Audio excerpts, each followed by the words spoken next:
You wanna know how to use or add perspective in your image by using BeFunky? Well, in this video, I'm going to show you an easy step-by-step guide on how to do it. It's super simple, so let's jump right into it. Now first up, open up your favorite browser and type in befunky.com. This will direct you to the official BeFunky website, and make sure you are logged in.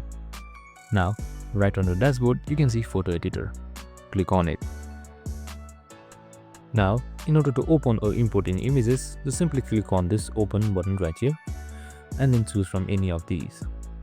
And once you have imported your image, in order to change its perspective, under essentials right here, you can see the perspective option. Click on it.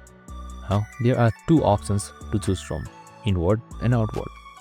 This is what inward does,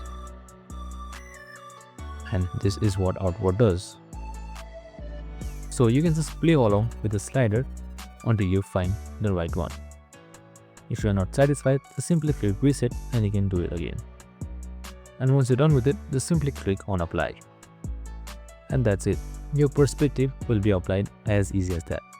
I hope this video helped.